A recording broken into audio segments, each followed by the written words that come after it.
दोस्तों, आज one rank one pension पर पूरा खुलासा।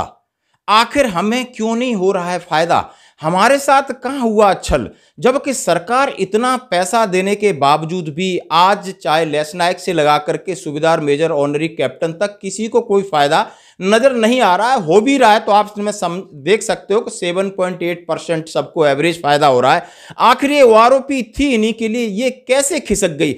ये कहां जल्दबाजी हुई और कहां सरकार से भारी चूक हुई? दोस्तों, इसके बारे में जरूर हम आपसे बात करेंगे।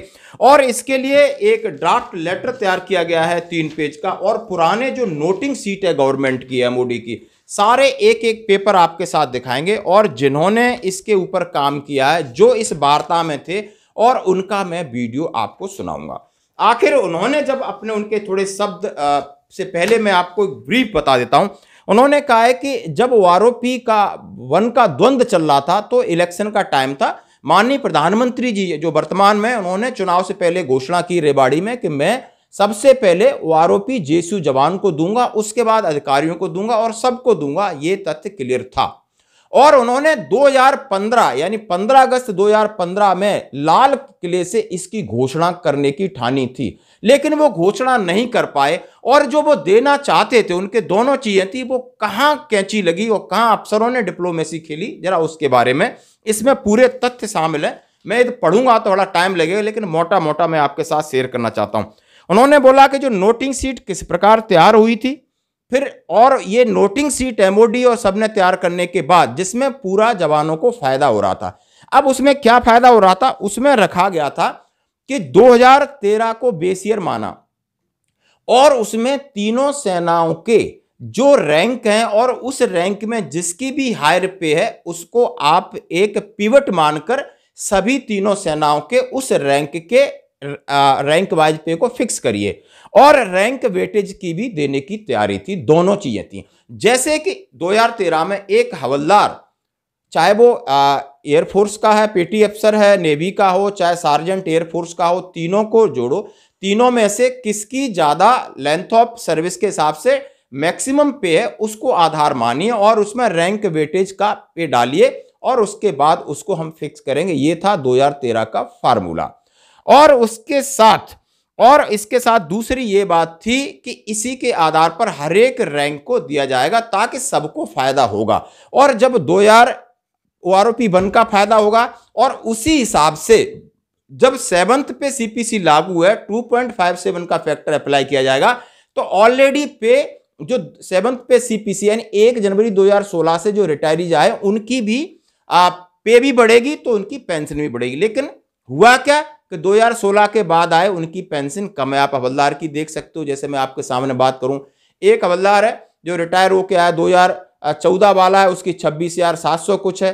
फिर 2015 में रिटायर हुआ 25,600 कुछ है। जो 2016 में रिटायर हुआ तो उसकी कुछ है। अभी फिक्स की इन्होंने, एमएसपी बने तो 24,885 सामने आपको दिख रहा है। किसी से पूछने की जरूरत नहीं है। आखिर ये हुआ कैसे? इतना हो सकता है कि 2014 वाले की ज्यादा, फिर 15 वाले की कम, फिर 17 वाले की कम। और जब हमें दिया अभी तो फिर एरियर कहां से मिलने वाला है भाई हमको? जब हमारी पे 2019 को आपने बेस ईयर माना, उसमें कख भी नहीं है, क्योंकि ऑलरेडी ये जो उल्टा गेम खेला है उसमें अफसर डिप्लोमेसी है। अफसर ये चाहते थे कि उन्हें उनका 1500 करोड़ रुपए रैंक पे का था, वो पहले वो अरुण जेटली साहब से लें। वो वित्त मंत्री भी थे उस टाइम के और रक्षा मंत्री भी बने, तो पहले तो वो अपना हक लिया। फिर उनका तो हमेशा एवरेज वाला पे सिस्टम था ही था। जब ये ड्राफ्ट एमओडी ने बना करके फाइनेंस मिनिस्ट्री को भेजा तो उन्होंने पूरा बजट का आकलन किया, तो उन्होंने बोला ये बहुत ज्यादा बजट है, ऐसा कुछ फार्मूला बनाइए जिससे सरकार आराम से दे। अब सरकार ने वादा तो कर दिया, अब सरकार को देना भी है। और 15 अगस्त को माननीय प्रधानमंत्री जी ने इसकी घोषणा भी करनी है। अब वो चीज फाइनेंस मिनिस्ट्री में अटक गई। फिर उन्होंने इसमें सीधा स्पष्ट लिखा है कि जनरल सतवीर साहब की अगुवाई की जो टीम थी वो जाकर के नेगोशिएशन करती है और वहां जाकर के किस तरह कैंची चलाती है, जिसका दर्द आज आप सुन रहे हैं। उसमें लिखा है कि उन्होंने जो 2013 में जो मैक्सिमम था एवरेज लाके रख दिया। अब एवरेज इन पहले ही बहुत बड़ा अंतर था, और एवरेज ला करके जब आप एवरेज रखोगे तो उस एवरेज से जो ज्यादा ले रहे हैं उनको तो कभी भी फायदा होने वाला नहीं है। अब वो एवरेज लेके उन्होंने ड्राफ्ट एक्सेप्ट कर लिया फाइनेंस मिनिस्ट्री ने। फिर फाइनेंस मिनिस्ट्री ने यह कहा कि नहीं, मैं पहले जेसीओआर को ओआरओपी का लाभ दूंगा और अफसर को मैं दूसरे बजट में दूंगा। लेकिन ये लोग रूठ गए, इन्होंने माना नहीं बोला हमें सबके साथ दो। अपना रैंक पे का पैसा ले लिया और वो समझ गए और उन्होंने फिर धरना प्रदर्शन शुरू किया। और जैसा कि सेना के अंदर मैक्सिमम जो स्ट्रेंथ होती है वो अफसर के पीछे थी और जनरल सतवीर साहब इस चीज में कामयाब रहे और इस चीज को ड्राफ्ट को उन्होंने पास करा लिया। अब ओआरओपी 1 में ओआरओपी 1 का लाभ मिला, 7th पे सीपीसी का लाभ मिला, लगातार ये प्रक्रिया हुई तो किसी को समझ में नहीं आया कि 10,000 से किसी की 25,000 हुई तो उसने सोचा कि मेरी बहुत ज्यादा बढ़ गई है, अब हमें कोई दिक्कत नहीं है। ऐसा एक स्टार्टिंग में रहा और गवर्नमेंट ने भी ये माना कि नहीं, हमने बहुत सारे पैसे दे दिए। अब होता क्या है उसके बाद, अब आता है आपका ओआरओपी 2। ओआरओपी 2 में आपको बेस ईयर 2019, जबकि आपको पता है कि उन्होंने रायता तो वहीं फैला दिया था कि अब 2019 में क्या कख बढ़ेगी। हवलदार की 24,825 एमएससीपी 1 जो नायब सोर्स को फिक्स कर रहे हो, जबकि हवलदार की 26,770 तो 2013 वाला ले रहा है, 2015 वाला 25,700 समथिंग ले रहा है, तो बढ़ेगी कहां से, घाटा ही होगा, इसलिए घाटा हुआ। अभी आपको मैं बहुत सारे एक लेटर जो उन्होंने अभी जो ड्राफ्ट तैयार किया है जिसके ऊपर वीडियो बनाया है, आप इस लेटर के मोटे मोटे पॉइंट पढ़ेंगे और इस वीडियो को भी सुनेंगे और इसके साथ उन्होंने जो भी एविडेंस लगाए इनको भी मैं आपके पीडीएफ में डालूंगा। बहुत सारे बुद्धिजीवी लोग हैं, ये जानना चाहते हैं कि नहीं मैं जो कह रहा हूं या ये वीर बहादुर सिंह जी कह रहे हैं कि ये कितना सत्य है, तो आप इसको नोटिंग के पेज नंबर देख सकते हो, इस पर साइन किया हुआ देख सकते हो, सब आपको मिलेंगे।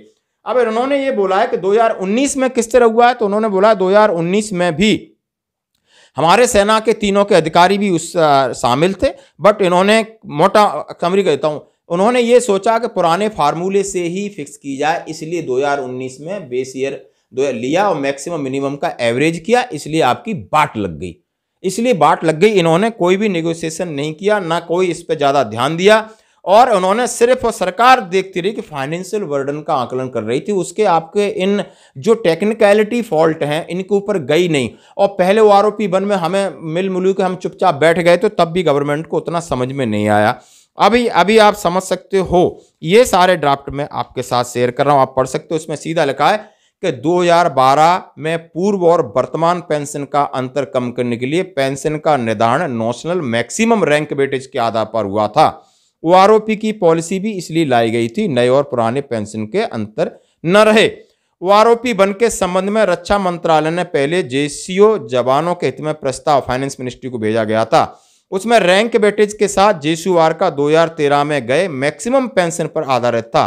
आपकी जानकारी के लिए नोटिंग सीट का संबंधित पैरा हूबहू निम्नलिखित है। बिल्कुल दोस्तों जबरदस्त लिखा है कि weightage average of qualifying service for each rank shall be determined with the reference of retirees pertaining to year 2013 which shall be taken as the representative qualifying service for that particular rank. आप समझ गए होगा, qualifying service और उस 2013 में जो rank है उसकी मैक्सिमम पे को पिवट माना। Taking the maximum pension drawn in the year 2013 for each rank of group case of PBOR on the weightage qualifying service as the representative pension for all officer and PBOR that rank and group. Maximum pension shall be determined from the pension drawn rank and group across the 3 service, तीनों सेनाओं में, जिसका मैं आपके साथ बता चुका हूं कि इसकी लेंथ ऑफ सर्विस और रैंक सेम है, उसका मैक्सिमम को लिया गया।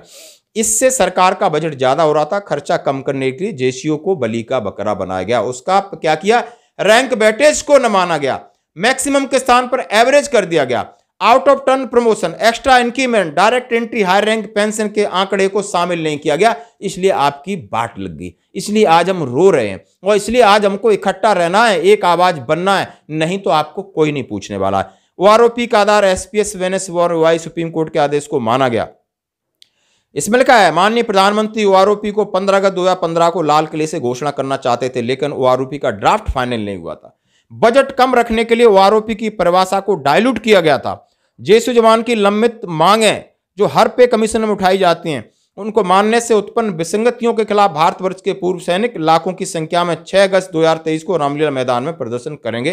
उन्होंने कहा है अगला अपना प्लान बताया कि तब 15 अगस्त 2023 को जब माननीय प्रधानमंत्री लाल किले पे जाएं तो उन्हें लगे कि नहीं, उनको जब तक रियलाइज किया जाए कि ओआरओपी में जो देना था मिला नहीं है, और इसके लिए हम 6 अगस्त को रामलीला मैदान में पहले से उनको एक चेतावनी देंगे कि आपने हमारे साथ जो भी पैसा दिया है आप चाहते थे इसको थोड़ा सा उसकी डेफिनेशन चेंज कर देते थे, फॉर्मूला चेंज कर दे तो ये विसंगतियां नहीं होती। आज नहीं तो कभी नहीं, यानी आज हम इस चीज़ पर नहीं बोल पाएंगे।